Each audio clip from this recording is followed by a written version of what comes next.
My name is Samantha Conner, and I work for the Boutique Hub. If you're not familiar with us yet, you will be that by the end of this conversation. We have aligned very closely with ANDMORE because we really value independent retail and all the players in that space. So, as a wholesale brand, you guys obviously make everything possible in the retail world. I know that this time of year is really busy for everybody, so I appreciate you guys all taking time out of your schedule. December is a December to remember. It's always so busy and so crazy. And as we're waiting for some more people to join, I was just gonna, kind of share a little personal anecdote with you guys. December always makes me think of how can I alleviate stress, right? Like right now, we all have a lot of things. You've got this long list from your kids, you've got things from your in-laws you need to buy, you're cooking, you're preparing for January market, February market. I mean, there's a lot going on. So personally, I like to de-stress with exercise, so I run. And I was on my run this morning. I live in Dallas, so the weather's great. I was on my run this morning, and I was thinking back to when I was training for a half marathon. And my daughter, who's 15 now, at the time that I was training, she was still in a jogging stroller. And I remember it was a December that I was training, and I was running with her. And my mileage that day had to be 8 miles, which is a lot with a jogging stroller. And so I got out and was pushing and pushing and pushing, and I was just struggling. And I just remember this run, I was struggling, struggling, struggling. And I felt like I was going uphill even when I was going downhill. And I just could not get in the rhythm. I could not get moving. I felt like I could not move forward. And then that started the self-doubt kind of feelings of like, you are in not really good shape. There's no way you're going to be able to do this marathon. Why did you ever think you could do this? And just kind of spiraled all the way through. By the time I got home, I decided I was like, I'm going to have to, cancel the marathon. I'm not going to do it. There's no way I'm going to be able to run. I don't even know why I even thought I could do that. It's ridiculous. And so I'm standing there, kind of wiping down, looking around at everything. And I looked at the jogging stroller and I had the brake half engaged for the whole run. So I ran 8 miles with a half engaged brake. And I was like, ah. And it made me think of this conversation today because I'm like, how many times do we go into an event or something for work where we are running with the brakes on? We are actually, unbeknownst to us, setting ourselves up for a way that we can't be successful. And it makes me go back to the idea of we've got to slow down to speed up. So if I would have just on that run, like just stopped for a minute and been like, what's the matter? Why am I not able to achieve how fast I want to run? And look down and like, oh, it's the brake. I would have had a great rest of my run. I would have felt amazing. But instead, I was beating myself up the whole time. And so today, what I really want you to think about is how can you slow down to speed up in the market season that's ahead for 2025? So what are the things that you can do to be thoughtful, be prepared, and really make it the most successful shows that you've had ever? So that's our goal today. I've got some slides that I'm going to share. I do think we have the chat on. Is that correct, Kim? Okay. So let's definitely use the chat. I think webinars are more fun when people kind of chat and go back and forth. Kim will help me kind of monitor, make sure that I'm answering all the questions. But as we get started, what I would like to know first is where you're from. So just across the United States, where you guys are coming from, I'd be interested to know. So go ahead and drop in the chat. If you feel like putting your brand name, definitely would love to see some familiar faces. I'm sure there's some of you that I know, but looking forward to meeting some new friends too. Like I said, I'm based in Dallas, Texas. But with the Boutique Hub, I do travel to markets all over. So Atlanta is obviously one of our favorite spots for us to go. The Boutique Hub has a permanent showroom on the 9th floor if you haven't seen us yet. So be sure to drop in the chat questions. And then, like I said, let us know where you're from. We're interested to see who's here. All right, well, I'm going to share my screen and get started. What the goal is for today, what you can expect to be leading with is a really good foundation and plan. I like to do tactical plans, not just fluffy words, tactical plans for how to maximize your trade show investment. So, coming into this, you reached out to ANDMORE, you registered, you said, okay, I want to come to your show. I know you guys are going to bring the retailers. I want to get my product and I want to get in front of everybody. And I want to make sure that I'm successful. But, at the end of the day, ANDMORE is providing the building and they're bringing in the buyers, but the rest is really up to the wholesale brands. And so that's what I want to talk about today is how we can maximize these opportunities that are ahead of us. My name is Samantha Conner. I've got 10 years of sales experience. I've been with the Hub team for 4 years. Super passionate about connecting people. And so whether that's brands and boutiques or industry partners, I always like to find commonality and make connections that way. So today is going to be all about that. Expectations, we're going to go through the 3 stages of a trade show. So we're going to start with that pre-market. Pre-market is all about engaging. At market is the excitement, and then post market is the execution. Are we going to be able to follow through on all of the things that we promised? And I really think this pre-market part is so, so important because, um, good shows don't happen by accident. It's all the planning that went into them. And whether you're exhibiting at the January gift show with ANDMORE or you'll be with them in February, you have enough runway to get any of these things done to be successful.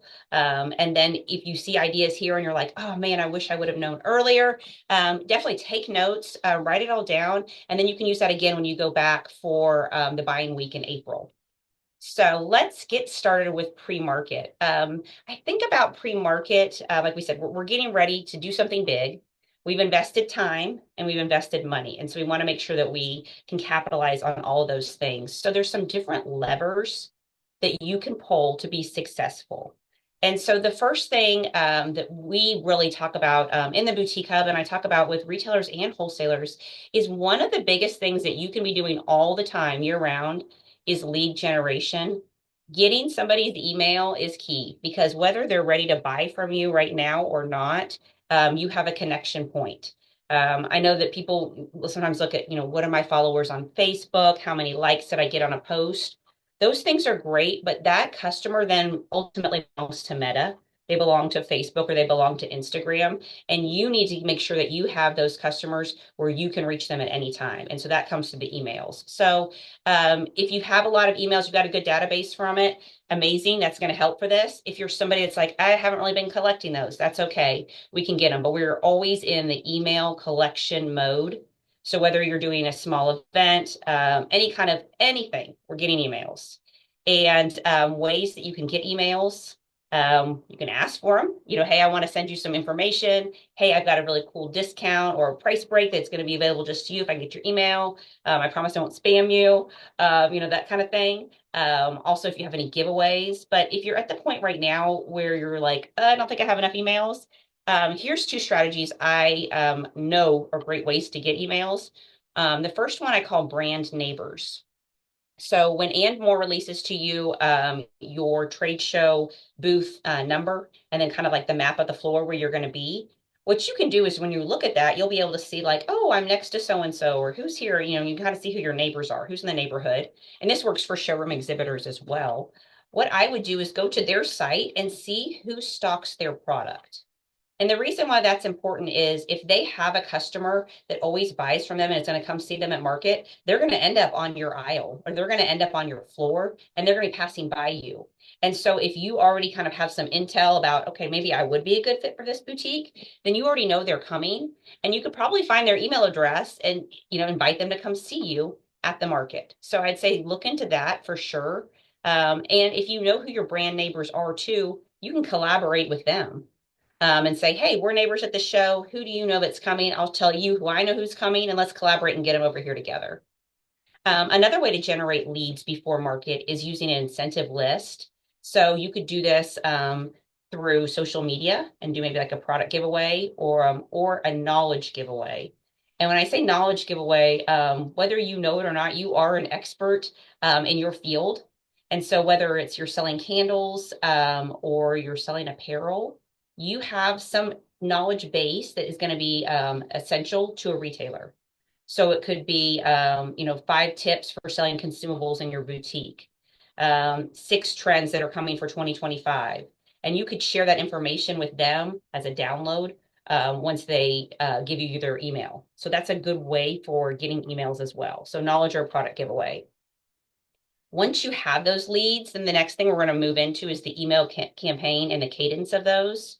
If you're an independent brand and you're doing this all on your own, you're looking at those 1 to 2 emails per week. If you're a rep for a larger brand, that larger conglomerate may be doing emails as well, but you still want that personal touch. So I'm looking at 1 to 2 emails per week. Like we said, we don't want to burn email lists. We do have to be careful of that. But the way that you can make sure that you're not being spammy or burning that list is just looking at the content that is in those emails. Is it valuable? Is it something that they would want to take time to read? If we don't have, like, your mom would say, if you don't have something nice to say, don't say it at all. If you don't have something helpful to say, don't send the email at all. And so when we look at those, the way that I would set out my email campaigns is number one, invite them to come see you in Atlanta. Do they know you're going to be in Atlanta? Do they know what floor you're going to be on? Do they know what booth number you're going to be on? What days? If you're going to the gift show or the apparel show, let them know that. And make sure that in your email signature too, you have listed the shows that you're going to be at so they can make plans to see you. Other content that you can put in that email that's exciting, like we said, where it's worth opening the email is a product teaser. So are you going to be launching a new product when you go to Atlanta in January or February? Are there going to be like some sneak peeks that they can get if they open the email they wouldn't be able to see until the show? And then also, if you really want to break down those market segments and you have your customers segmented, then you could do custom recommendations. I think this product will sell well for you and get them excited about that. The next point that's super important with those emails is getting them to commit to coming. And that commitment is through an appointment. And some people are like die hard on appointments. Some people I know are like, I don't really set appointments. They can just drop by. The appointment's important because one, you're getting an idea of who's going to be at the show. So you can start kind of planning out like, how much business could I do during this show? How many bodies are going to be in the building? They're making a bit of a commitment, like we said, with booking it. You're getting that email, they're engaging with you, they've responded back. So you know, like, yes, they're alive, yes, they're interested in my product. And then if you don't end up connecting with them at market, it's totally fine, but then you can retarget them later with some follow-up emails. For booking, I use Calendly, but any kind of a thing that would make it very easy for them to book an appointment via the email is a great strategy. Then we look at social media. This is the big one. There's a couple of brands. I was actually looking at one earlier. She does graphic tees. Her name's Summer Tees. And she just got back from NFR, which is the rodeo show basically in Vegas. And she did a really good job of before the show, like showing them the behind the scenes, the packing up of everything, going to the airport, the travel, the setting up her booth, a check-in every day from the booth. And then we're home now was her luggage coming around the carousel at the airport, and we're back home. So think about making a story that shows your whole market journey. Your retailers are your biggest fans, and they want to know what does it take for you, to plan, to get there, to set up the booth, all of those different pieces. So that's a great piece of content that you can create there. And then also collaboration. This can be done. I know that ANDMORE has different kinds of partnerships that you guys can do as far as advertising and things, but some collaboration things. And then go back to those brand neighbors. If you know you're going to have someone next to you, see if there's any kind of like cross promotion where they're a collaborator on your social media posts. And then that message will be amplified to both of your audiences. And then if you've not jumped into the world of paid ads, this could be an entire session on its own, but we are seeing a lot of success inside the boutique hub with wholesale brands that are running paid ads to retailers. And specifically, it's driving traffic to their website, but also to their showroom or their booth. And that foot traffic piece is kind of like how a boutique runs traffic to drive or runs ads to drive traffic to their brick and mortar. We're seeing those same results with exhibitors being able to get more traffic at shows through paid ads. So that's definitely a strategy. If you're running ads, the kind of ad that I'm specifically referring to would be one where it's an event ad and they're having to RSVP for coming. And you can do that through Meta. Like I said, if you have more questions about that, we can definitely chat about that later. Send me an email and I'll help you with those. But that's very, very successful. And then going back to that appointment setting, texting and then phone. So these two, if when you're collecting those leads, if you can grab a phone number with them, that's really important because I was just talking to Kim earlier about I'm doing my holiday shopping right now. And so I'll go to these different websites and I'm adding things to cart and you're putting in your phone number and they'll give you a coupon code. And then I got distracted and did something else. And then I get this text today and it was like, oh, you still have X, Y, and Z in a cart. Do you want to check out now? Here's 10% off. And I was like, oh yeah, I did want to buy that. So you could use that same strategy with setting the appointment, is sending them that invite link and being there, because the text rates, I don't know if you guys have looked into those, but opening a text has like a 98% open rate. If you compare that to an email open rate, you're really excited if you can get like a 50% open rate. So text, it's in their hand all the time. Or, feel free if you have a personal connection with them to call them and ask for that appointment. All right. Are we doing good on the questions? We are. Sam, we did have a question about the Yes. social media account that you Yes. called out that did that trip video. Can you remind Yes. everyone who that was? Yes, it's summer teas. So like the season summer and then teas. And she's actually a Texas brand. And her name is Summer. And yeah, she had some really great content with that. So yeah, definitely check that one out. All right, so let's talk a little bit about phone calls. I told you guys I have a background in sales, and so part of that, my job when I worked at a market center for a agency, I was a sales rep, was doing calls. And we started calling probably 4 to 5 weeks before the show, and we would get a book, and it had every single contact in it. And now I'm sure now it's all, on computer, but it was we'd make notes and we would call, and we would say, "Hey." And go through our whole thing and get them booked for an appointment. But this is a strategy that I want you to look at, is because if this is your first time exhibiting or you're a newer brand, I would look to get 10 retailers to have an appointment. Now, whether they actually need an appointment, depending on what your product is, to see the line or not, we want to get 10 people to say, yes, I'll come see you at the show. So that would be my goal there. If you're an experienced brand and you're like, okay, I love this math here. If you know that you had, made $100,000 in sales that last time when you were in Atlanta in January, and you're looking for 20% growth, then you can see I got to hit $120,000 in sales. Well, how much is each person buying from you? So if we said your AOV was 2,000, then you've got to have a goal of 60 appointments. So let's like break it down, really like be very strategic about, I've got my booth space, I've done my marketing things, but like how am I going to know that I'm actually going to be successful at the show? How am I know I'm going to hit my numbers? And there's never, I know for sure, but I do know for sure if you prepare and do all of the things and show up with this kind of a mindset, you will be further ahead, obviously, than if you hadn't done anything at all. So this is definitely a step in the right direction. So phone calls, like I said, some people love them, some people don't. I think they really make you stand out now because so many people get so many emails. I'm somebody that has to have a clear email box, but have you ever, and this could be you, I could be calling you out. Have you ever picked up somebody's phone and on that little envelope it says like 55,000 emails? And I see those and I always think, oh my gosh, my emails are in there and they've never opened them. So how can we get to where people are? This is in people's hand or pocket all the time. And then on their watch, on their wrist, they are literally living through that phone. So calling or texting them is the best way to reach them if you cannot get a hold of them with email. So play with your leads list. Look at the surrounding states around of Atlanta, like who's going to be able to drive in from those cities, where are those retailers coming from? And then I put dream stores on here because I'm like, everybody has that account where they're like, if I could just sell to Shields, if I could just sell to, maybe Moco Boutique. Oh man, that I would really make it. Reach out to those dream stores.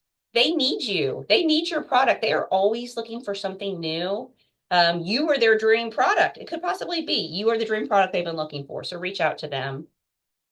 The way that I like to collaborate with other brands, and if you have a couple brand friends, you can do this with them. If you're new to the industry, this will be one of your goals when you're in Atlanta, is to make some brand besties so you can do this. But what we would do when I worked at a sales agency was we had a showroom across the hall, and we would bring our calendars together every Monday. We'd look at them and I'd say, well, I booked with so and so, so and so, and so and so, but I haven't heard from these three. And then they would show me their list and we would say, oh, well, she responded to you, then I know she's coming. So that's a good way to see like which retailers are actually coming. And then when you get on the phone with them, really it's, practice makes perfect. And it can be you, or you could have an employee do this. You could hire a college kid who's pretty charismatic to do this for you. And I put Hey Susie because instead of picking up the phone and saying, hi, is Kim there? The first thing they're going to say is, well, who's calling? And that gatekeeper is going to slam that wall down on you. So if I just picked up and, hey, Kim, how you doing? And they'd be like, oh, this isn't Kim. Okay, that's fine. Can I talk to her real quick? And then they'd probably just out of habit, hand the phone to Kim. And then I would say, hey, Kim, are you coming to market? I can't wait to see you in Atlanta. And then boom, boom, boom, boom, boom. And we could go from there. But you have to get past that first gatekeeper. And sometimes that gatekeeper is literally a 16-year-old kid whose only job is to, answer the phone and write down notes. But you got to like catch them a little bit off guard so you can get past that gatekeeper and get those appointments booked. Other things I'd say, if you know they're going to be at the show, you can suggest a date and time. And then based on that, make notes. What have they bought in the past? What do they want to see? What is that going to look like when they get there so that you feel educated when they show up to your booth or your showroom?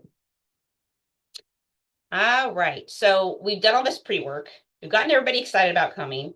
That part was done, right? We had to really like engage with them, engage.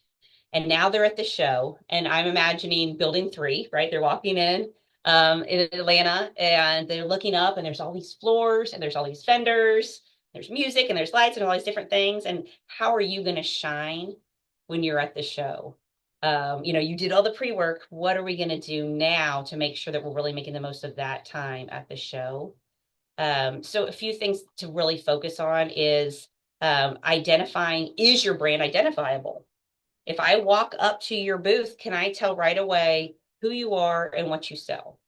And I know sometimes people are like, well, yes, because I'll have my clothes out. And so you'll be able to see. But I want you to really think about like Chick-fil-A or McDonald's. When you see that logo, you like your mouth waters, or you know exactly what it is. You know what to expect from that. And so we need to make sure that your brand identity is super clear, clear logo, great signage. If someone just walked by, would they be able to glean enough information from your booth that they could either connect with you later or that it would bring them back around? So you're looking, like I said, position and market. That's like, what are you known for? Best selling candle in Minnesota, or is it, number one jean brand for independent retailers? Think about like what your promise is. What's your personality? Is it fun and playful? Is this more serious? What is your brand personality and how can you stand out? Because think about from a retailer's point of view, when they walk on that floor and it's booth, booth, booth, booth, booth, booth, and they scan it and they're looking, what's going to make them stop? Like what's going to draw their attention to you? If you've already made an appointment with them, they're going to come see you. But if it's one of those new retailers that we haven't made a relationship with yet, how can we capture them? And then how can we convey that story behind your brand? People buy from people. They want to know more than just these are jeans. This is a candle. They want to know more. So how can we do that? One of the trends that I have noticed moving forward, we saw it a lot in 2024, and it's going to continue in 2025. It's the speed at which retailers are doing market. So in the past, they would block off a week. They'd say, I'm going to come to market for 4 days. I'm going to spend this many days in temps, this many days, in the permits. Then I'm going to go back around and revisit. They're coming through now and they're speed shopping. They don't have as much time and money to stay away from their store. So they're trying to maximize their time at the show. So you can help them with that quicker buying process by being super prepared. So questions they are all going to want to know is, how much does it cost to open with you? What am I going to have to start with? When do these things deliver? Do I have to put down a deposit? Okay, I'm going to sell out of these, right? What's the reorder going to be like? Make me feel reassured if something shows up with a hole in it or a crack. How are you going to help me with that product? And then for some people, and this isn't for everybody, but some people really want territory protection. And so whether you offer that or not, these are the questions that you should be prepared to answer. And I think what's most helpful with this is sometimes because of that speed of market, you may not even have a chance to verbalize these things. So do you have the printed collateral ready that answers these questions? And so that printed collateral could look like a postcard. It could look like a line sheet. I don't just love doing just a QR code, because what happens typically if we just have a QR code for them to scan is they'll scan it, and then at the end of the day, they'll have all these tabs open on their phone and they'll be like, I don't even remember what that was. And they'll just swipe and close them. So we want to give them something paper to take with them. And then while you're at market, my next slide will go into this really deep is the sales. How do we sell? But I want to prepare everybody on the preparation idea of that networking is one of the biggest ROIs at the show. Going in, I say there's no such thing as a bad show, because even if you didn't write any orders, there's something good that can come out of it. And whether that's you're making content while you're on site, You maybe met two new people that are going to collaborate with you later.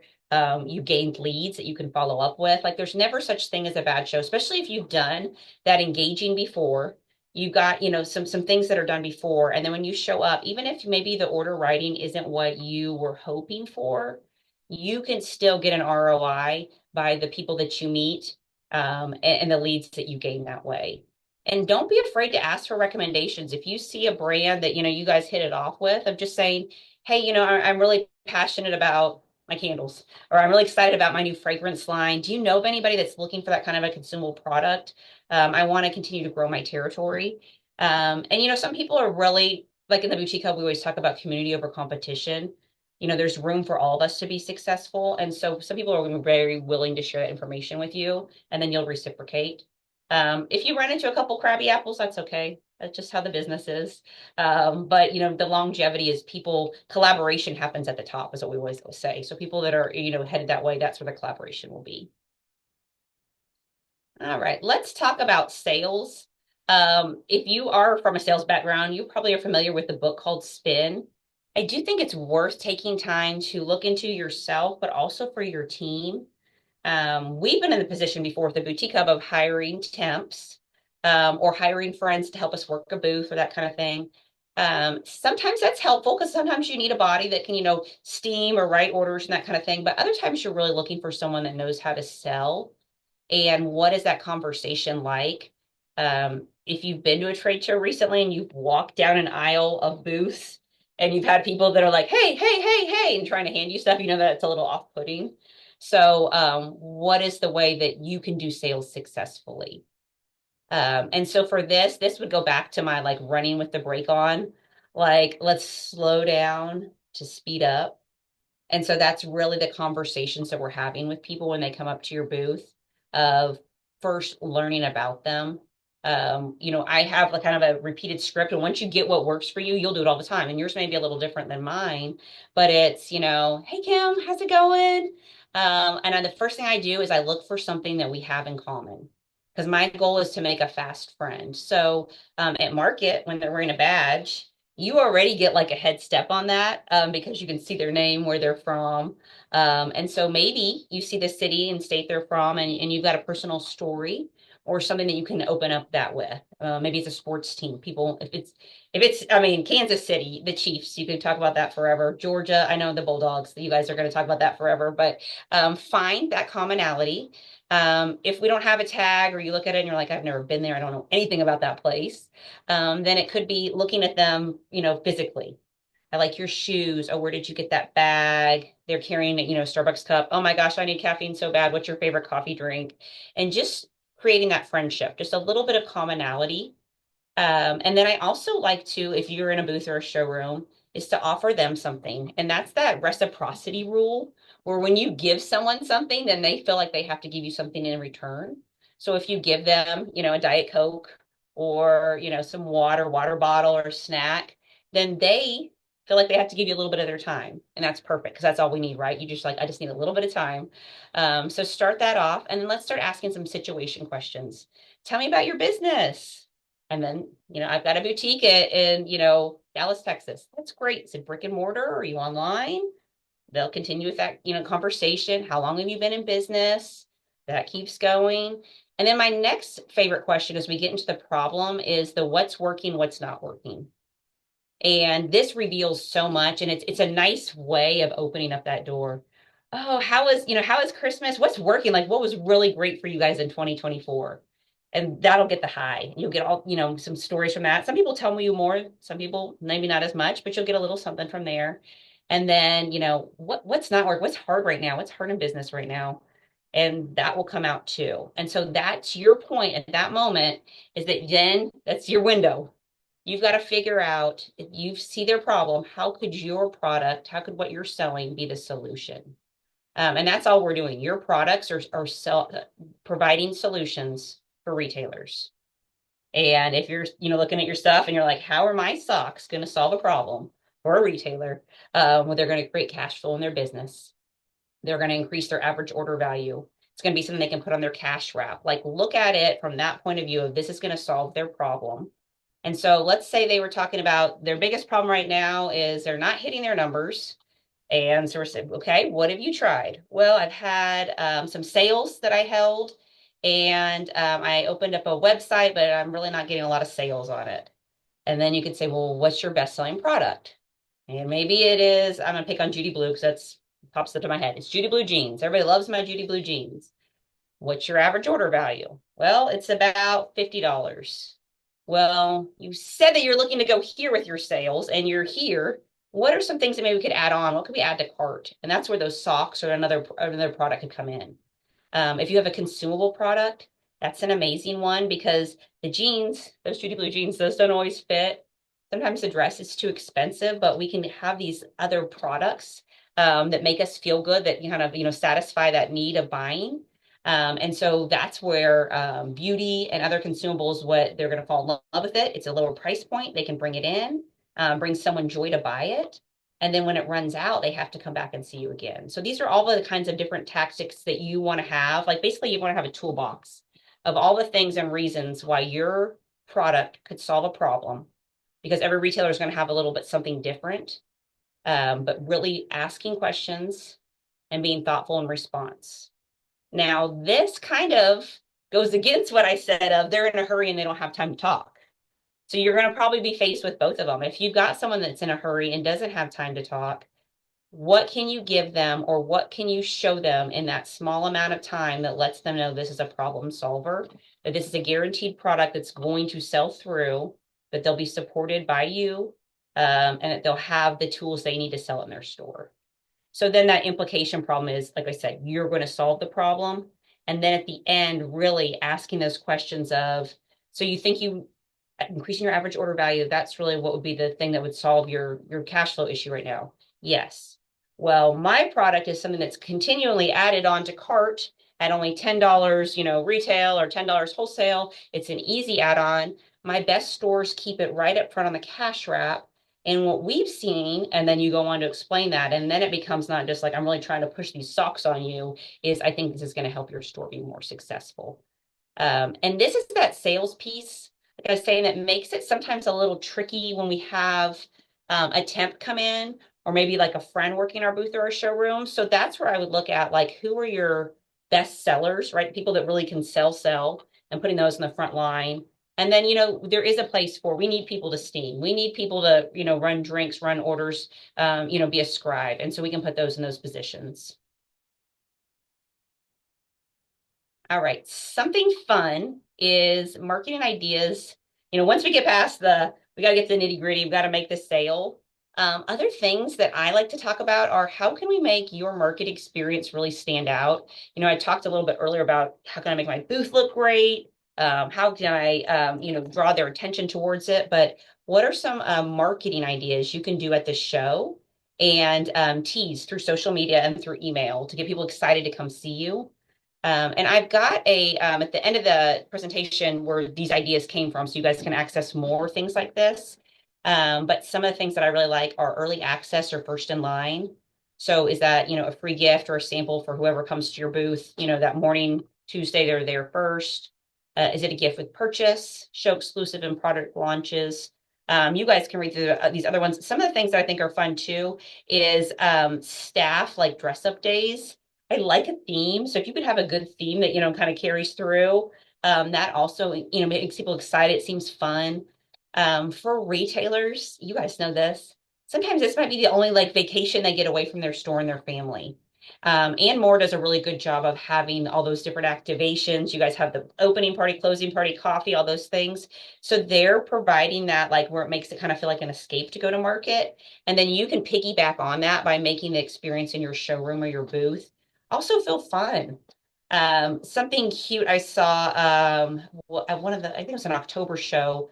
The brand is Nash Gray, and they had a photo backdrop, and it was of the Golden Girls, like the Golden Girls, their little white curly hair. And so you get in front of it, and then they had the face that you would hold up over it. And so you line up with, your friends or, how retailers usually travel in packs. And so they would have their little squad with them, and they held them up. And then it was, guess guess which golden girl I am, or which, the social media of that would be like, which golden girl do you associate yourself with? Like, are you a Blanche? Like, what's your personality? And so depending on season and then what you're selling, you could find some kind of interactive thing to do that with a photo. Makes for cute decor in your booth. Backdrops and things like that you can design on Canva and then print on. Company I use all the time is Banner Buzz. Banner Buzz has really good pop-ups or things like that, so you can make your booth more interactive and a little more fun that way too. All right, so we've almost made it all the way through. We excited them. We were engaged. We hopefully wrote a lot of orders, and now market is over and the work is done. Except that it is not. This is actually the last piece of it. And this is where you got to really follow up and execute on those promises that you made. So there's 3 or 4 channels again, just like there were when we started. We're going to repeat that aftermarket through emails, through text, through social campaigns. And then this last one is basically like a retargeting where we're going back to people that either booked an appointment with us or we've had engagement with. So emails, the most important thing really is for them to get an email right after they've placed an order with you. So best strategy, during a market is, I know that after the show closes, we're like, oh, let's go get a glass of wine and unwind. You can get a glass of wine, but then go up into your room and go through everybody that you contacted that day that you had touch points with and make sure they're getting some kind of an email, a welcome to the family, a copy of the order, whatever that is, to engage with them right away while you're still fresh in their brain. I also like to send, if you have what their order is, photos of the products so they remember what they ordered, and then talking points to share with their staff. You probably shared a lot of knowledge with them at the show, but how are they going to take that home and convey it to that 16-year-old girl that's manning the phones and then also doing some selling? How can she be on your team when you share information with her? And then, of course, that check-in once the product is delivered. Did you love it? How's it doing? Want to make sure you love it. Do you love it? Over and over again. And then here's some other ones that you can also send. If you didn't see, you missed your market, there's a discount. You can extend it for people if they want to add on to their order. Feedback survey is important. Were you easy to work with? Like, don't be afraid to ask for feedback because that can help you for your next show. And then if you wanted to do like a quarterly newsletter to recap, those would be other ideas for emails. We talked about text, and I really go into text a lot because of the open rate. Like we said, it's a 98% open rate, and usually they're opening it within 3 minutes that they receive it. So think about right now, like your inbox for your email. You probably haven't checked it in 30 minutes. Maybe when you get back over, you won't even open all the emails in it. So text is really important. You can set this up in a non-spammy kind of conversation way too when you're at market of like, hey, I'll text you your order. Let me have your number and I'll put that in there and get that information from them so that you could replicate some of these emails through text. Once again, the emails and the text are the same. If you don't have something like really exciting to say, don't say anything at all because we don't want them to unsubscribe.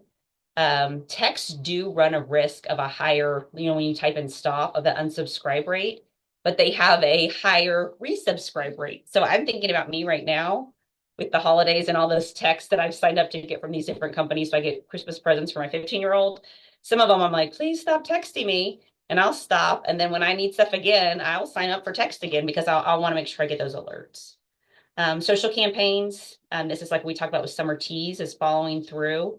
If you can get customer photos, it has to be a couple. You don't have to do every single customer, but some of your best retailers and get photos with them of them holding their product or you and them together with the product. That's huge. Collaboration. When I say repost UGC, UGC is user generated content. The best content that's performing right now, and inside the hub, we've got 8,000 retailers and 800 brands, and so we're hearing a lot of feedback. Is people are actually kind of tired of that perfect, polished social media post. They want to see the behind the scenes, the real, the authentic. And so if you can see any of your boutiques that have either posted a picture and tagged you, repost it. Get them to post about you, take a picture with them, tag them, but that reposting UGC, so user generated content. So it's not you making it, it's them making it and tagging you. Make sure you repost that. And then keep in mind, people are not looking for perfection at all. They just want to see the realness. And so that's so, to me, that's like a relief because that's really hard to get those perfect photos all the time. And then we talked about earlier about running paid ads. Retargeting ads is an audience to that audience that didn't buy. So we can see, did that convert? If it didn't convert, there's probably 10 reasons why people don't buy all the time. And only one of them really is they didn't want the product. Usually there's other things. I got distracted. It's not the right time for me. I mean, we could go on and on about those things, but that one reason, maybe I just did not want it at all. So don't let your feelings be hurt if they didn't buy. They just weren't ready yet. So let's make sure we stay in front of them. And then that last offer would be, I was interested in coming to see you at market. I didn't make it. Let's set up a virtual appointment, a Zoom. Or you're looking over their order and you're like, oh my gosh, if they just would have added like $100 more, then they could have gotten free shipping. So see if you can get them to add on, or maybe there's a complimentary product they missed out on. And then also offer a way for them to, if they sell out, what can they do next? And that kind of pulls together that end. But I always say this, it's the first 48 hours. That's when either it's buyer's remorse or buyer's celebration. So if we can really pull them in that first 48 hours, that really nice welcome to the family email. I'm so happy I met you at market email. Your product is on its way email. I've got your order. It's going to be coming soon. You've got 48 hours. And it's in that first 48 hours that they decide whether they are pleased with the purchase or have regret. And we don't want them to have any regret. Okay, so what's next? I'm excited to see the building. I always miss market. When you walk in and you get the smell and you're like, oh, it's market season. So it's coming. So what I recommend to everybody is work that trade show plan. So we're going to engage, we're going to excite, we're going to execute. The only thing that you really need to be worried really hard about right now is, first of all, like, does everybody know where I'm going to be in January and February and what I'm going to be selling? So you can just start with that. They know that. So that'd be step one. And then once you got that, then you can start working through the next things. But I challenge everybody today to do a social media post, tag America Smart, and say, I'm going to be exhibiting in Atlanta. I'm going to be in Atlanta. I'm so excited to see you. Tag Atlanta. And then you can tag the Chico if you want, but make sure people know I'm going to be at a trade show and I want to see you. And I'm so excited and I can't wait. And then, like I said, I've got my email if you have questions about other things. But if you just start with that first step, then everything else really falls right into place. And then if you were looking for some more of those courses, like I said, that's the great thing about the partnership with ANDMORE and the Boutique Hub. ANDMORE is like, let's get everybody educated. The more we know, the better we do. They want you to come back and exhibit at every single show. They want to see you in January. They want to see you in April. They want you to be everywhere. So the more that you know, and then the more that you're prepared, the more successful you'll be, and then you'll come back. And that's gonna be amazing. And the retailers are following you. They're looking for you. And so make sure that you're registering for those shows ahead of time so they can plan out their year to be with you in Atlanta. All right. So I've got some Q&A at the end if we have a little time. Kim, do you have any questions or is anything in the chat? No, we've got a couple of people who chimed in from different parts of the country. So we've got Connecticut, we've got Lancaster, Pennsylvania, and Kimberly and Asheville. Always good to see our customers in Asheville getting engaged and getting ready for market. So Yes, I am going to yeah. go ahead and drop in the actual social media account that you mentioned. Okay, So good. that's in the chat now. And I wanted to add one quick thing while everyone's digesting that and asking any questions that they have, and that's with respect to all of those tactics you can do before coming to market. There's one thing that you can do through the exhibitor portal with ANDMORE, which is add your show specials. We know that things like free shipping can make a really big difference for some retailers, and so I know that's not a channel that I think a lot of our exhibitors have used in the past, but we really want to encourage everyone who shows with us to use that as a resource and enter any, and that can be it's show specials, it's also show events. So if you're having a happy hour in your showroom or in your booth, be sure to add that as well. Yeah, Um, that's great. yeah, it's such a good resource. Other And things I wanted to ask you guys about, because I know that you offer them, because I know we've done them with the boutique hub before, was like the display boxes. I know that the market itself offers probably what elevator wraps, the escalator wraps, all the different marketing opportunities there. Yeah, we've got a host of ways that you can get exposure at market. Some of them are complimentary and some of them are paid. But if anyone has any questions about that, just check in with your leasing and sales agents, and they can connect you with the right person to talk about what the options are, depending on the market, depending on the campus, et cetera. But Yeah. there's a lot. We really look for a lot of options to give exposure to our exhibitors throughout the building and on our digital channels as well. Yes, yeah. I know that January is going to be so big. It's been interesting, just the chatter inside of our community groups of people completely sold out, that this Christmas was stronger than they expected, which is so exciting to hear. And then the questions of like, when do I start bringing in new inventory and what should it be? And so things that, listening back and forth to their conversations. Obviously, big things for January are, like the athleisure, the organization. Everybody has a clean view on life, right? Like this is going to be my fresh start. And so they're looking for those kind of products. And then you've also got people that are planning ahead for spring break. So possibly for March, that cruise wear, that kind of thing. And then home decor, wanting to freshen everything up. I'm sure everybody saw the color of the year for 2025 is that mocha from Pantone, which is kind of a return to that because we've done so many like home decor wise, all the grays and things for a while, and then jewel tones, and now we're back to mocha. So that'll be interesting to see mocha make its way, like we said, all the way from home and gift through fashion. Mhm. Yes, Uh, yeah. was not surprised at all to see Mocha Mousse be that color of the year. I feel like we've seen so many different tones of browns and taupes come in. It seems to be right in sync with what everyone's choosing right now in terms of palette. Yes, yes, yeah. And then of course leopard and all the animal prints will continue. Red looks like it's turning more into a cranberry. And so you guys, as you're looking at your lines, like you're probably like, yes, this is exactly what I have to sell. I know these are the trends. Call those out to your retailers. Let them know. But the trends are, like I always say, put yourself in that position of you're the expert. This is going to sell well. And let me tell you why. This partners with this pairs with this. And some of them like maybe they didn't know about Mocha Mousse. Share that information with them. Anything that can put you in the role of you're invested in their business, you want to see them be successful, really leads to long-term success with that. So yeah, we're excited. I think it's going to be such a great January and February. The boutique hub will be in Atlanta as well. We have that permanent showroom on 9. So we're really excited. Something that we offer retailers every year is our boutique boss planner. And I was trying to see if I had her. I do have one right here. And we're going to be doing an event in our showroom with the planner and doing a planner personalization. And so just really talking about like organization and things. So the reason I share that with you is what can you offer, in your booth or your showroom that gets people excited about some kind of an activation. My jewelry people, it's always easy to do those are fun to do those charm bars. I know that's continuing now with like the charm keychain, the build your own bangle stacks. People are wanting, like we said, an experience. They want to buy inventory, but also like what would be something fun and unique and different. It lends itself to taking a photo and sharing on social media, which is great for you all. And then, we always say, make a story, not a sale.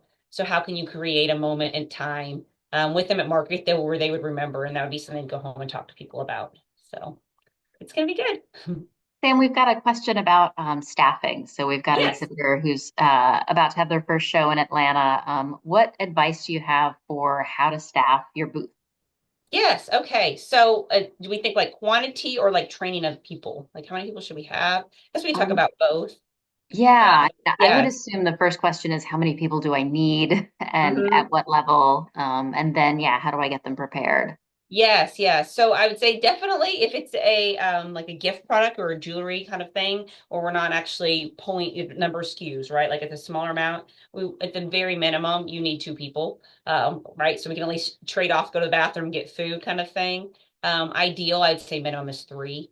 And that way we can have, someone that is writing orders, pulling things, someone that's actively selling and engaging, and then of course the host of the booth. So whoever's kind of steering the ship, keeping things moving. So that would be helpful there. Showroom, or if you have a large apparel line, like I'm thinking of some of the big exhibitors in Atlanta that have, 20 by 20 booths and it's just rack, rack, rack. Definitely you do need more hands on deck for that as far as pulling product and educating people. Got it. And this exhibitor it is a jewelry exhibitor, and they have a corner atrium booth. So premium spot, Okay. definitely a lot of traffic. I would do three at the minimum then. And yes, even consider doing more. To me, what I always look at, and probably like how you are, I have a budget for market as well when I bring, when Boutique Hub comes to Atlanta. And so I don't ever want, to pay someone that's not actively busy, right? I want them working the whole time. So if there is a lull and you're like, oh my gosh, did I overstaff? Remember other things they could be doing, which is getting content, helping you with even, taking all those leads you gathered and putting those in Excel spreadsheet, uploading those to Klaviyo or to Shopify, kind of make a list of things that you could have them do if there was a little bit of a lull in traffic. And that way I don't think you ever regret staffing because you're like, oh, I used her here and I used her here and I used her here. And make sure that you're getting the most out of them. And I think those temps too and your staff, they're happier when they're busy as well. So Oh, that's such good advice about content too, because that's always an ongoing need, right? So if you've got a few minutes, think about how you can be creative with the backdrop that you have at market. yes, yeah. And what really with that to say, especially in Atlanta, is you're probably booked for multiple Atlanta shows, is get photos, just like I showed that one of you guys, it was almost like a stock photo of the building. Like get photos like this that you can show because even if you're exhibiting, let's say you're here and you're going to be on the third floor, you could turn this into a cute social media graphic where you could be like, we are here, and then put something there to call attention to that. But I would look at getting photos of inside the building from different angles, of your booth from different angles. Get some footage of, like we said, if it's slower, get the girl, doing her feet like a video, going up the escalator and walking to your booth and getting that whole little journey. Come find us. And then you could do some too of even if it's not the end of the show, some wrap up content of waving, of like pretending to pack things up. So you'll have that for later as well. Because usually that breakdown then turns into Fast and Furious and you're like, Right. I didn't take any photos of that. Yes, yeah, So yeah, true. yeah, yes, yeah. So there's always something to be doing there. Yeah, for sure. Make sure you do that. Make sure you all like just I can't reinforce enough. Have a way to collect leads. Whether it's we're getting business cards, we're scanning them, we're signing them up for something, but make sure you're capturing all those leads when you're at the show. Because maybe you don't hit your sales goal at this one, and that's fine. I think people, like especially if you're a new brand and this first time exhibiting it does take repetition. Retailers really are putting a lot of trust into a brand to invest in inventory from that brand. And so you have to kind of earn that trust. And so if that first time if they don't buy from you and they're just looking, they want to know that you're going to be around and in the game for the long haul. And so they're going to be looking at, okay, when I come back in April, is she in the same spot? Oh, I did see her then. I started following her on social media. Yes, this looks like a really strong brand. I'm going to go ahead and make that decision to invest. Makes sense. Yeah. Yes. We've got one more question around that staffing your booth Okay. conversation. So, in terms of um, groups or agencies or ways that you can find people to staff your booths, I can think of two agencies that I know a lot of our exhibitors use, but do you have suggestions on where our exhibitors can find temp staff? Yes, yes. We personally use the Smith Agency. Mhm. Lillian Smith, I know she's a partner with you all as well. She does a great job of considering what it is you're selling and like what kind of a personality would be best for your product. There's different, energy levels required for different kinds of product, as well as, I think about apparel when maybe there's hundreds and hundreds of SKUs and in jewelry, maybe at a higher price point, so take a different kind of sales rep. So they're wonderful. And then I know there's another one that you guys use. Is it a America, Atlanta there first we go. comes to Atlanta first. I was mind. like, is it Yeah. America first? Atlanta first, yes. Yeah, Um, both of them are great. You're right. We love Lillian. So, yes, those are great. And then also, I mean, there is the opportunity of your network. So I was telling you guys, I have two daughters, my 15-year-old who was the heavy one in my stroller that day. But then there's also, I have a daughter that's 18. And so what that opened up for me was she had all these friends that worked in boutiques and has all these friends that worked in boutiques. So a couple of them I've brought into work at a trade show if they're local. It's been great. You can also look at colleges near Atlanta that have either like a marketing program or fashion. And usually those colleges have job boards, and those are students that are looking for that opportunity. And they're already interested in the industry, and those are great ones that you can get as well. So I would do that. And then, like I said, if you know anybody that's got a daughter that is near Atlanta and she works at a boutique, chances are she would die at the opportunity to come to market. And if you can get somebody good like that and kind of like work with them and train them, you could use them again and again, which would be great to have that repetition. Yeah, such a good point. Yeah. Yeah. Well, good. Well, this has been a good hour. I feel like I talked a lot, so hopefully I went slow where we were able to take it all in. Kim did say that this is recorded, so they'll be able to share the recording with you if you want to go back and catch a couple different parts of it. Like I said, I just really appreciate you letting the Boutique Hub come in and talk to your vendors. We love our partnership. You guys always provide such a great show and so many opportunities for both the wholesalers and the retailers. So I know that 2025 is going to be great for everybody. Thanks so much, Sam. We love all of our partnerships with the Boutique Hub, and this has been great content. So thank you for sharing this with so many of our customers. Anything that we can do together to help everyone have a great show is always our first priority. So thanks so much. We'll have this recording available for anyone who would like to rewatch it, and anyone who couldn't make it as well. All But that's right. it for today. Thank you. All right, thanks. All right. Bye.